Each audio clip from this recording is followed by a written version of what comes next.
anggota Dewan Perwakilan Rakyat, DPR, RI dimungkinkan akan tetap mendapatkan uang pensiunan ketika mereka tidak lagi menjabat sebagai wakil rakyat.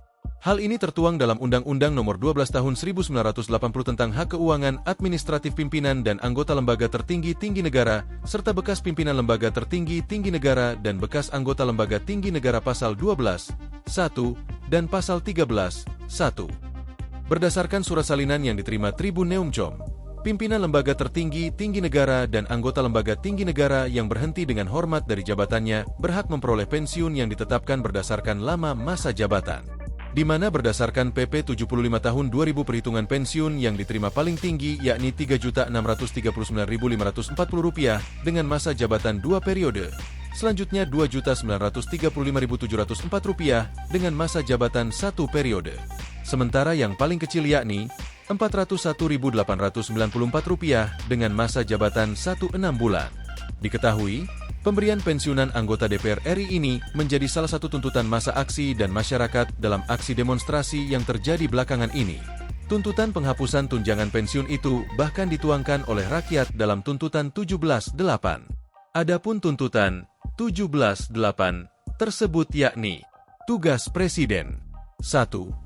Tarik TNI dari pengamanan sipil dan pastikan tak ada kriminalisasi demonstran.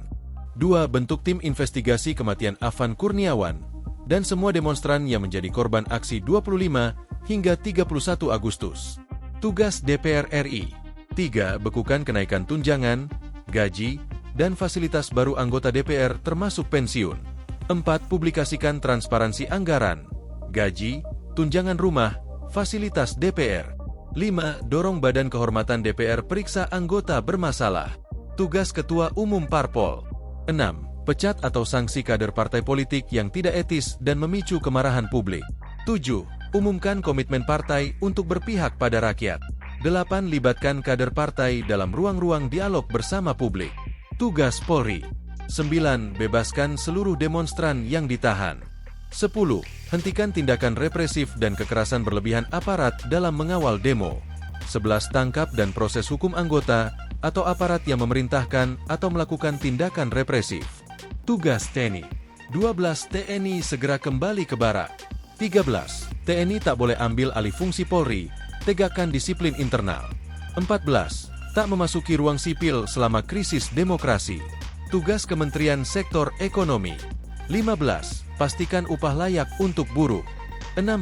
Pemerintah segera ambil langkah darurat cegah PHK massal. 17. Buka dialog dengan serikat buruh untuk solusi upah murah dan outsourcing.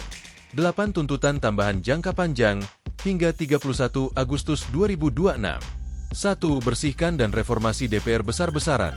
Lakukan audit dan tinggikan syarat anggota DPR. 2. Reformasi partai politik. Parpol harus mempublikasikan laporan keuangan, memastikan fungsi pengawasan berjalan sebagaimana mestinya. 3. Reformasi sektor perpajakan dengan adil. 4. Sahkan RUU perampasan aset. 5. Reformasi kepolisian agar profesional dan humanis. 6. TNI kembali ke barak. 7. Perkuat Komnas HAM dan lembaga pengawas independen lain. 8. Tinjau ulang kebijakan sektor ekonomi dan ketenagakerjaan, mulai dari PSN, evaluasi UU Ciptaker, dan tata kelola Danantara.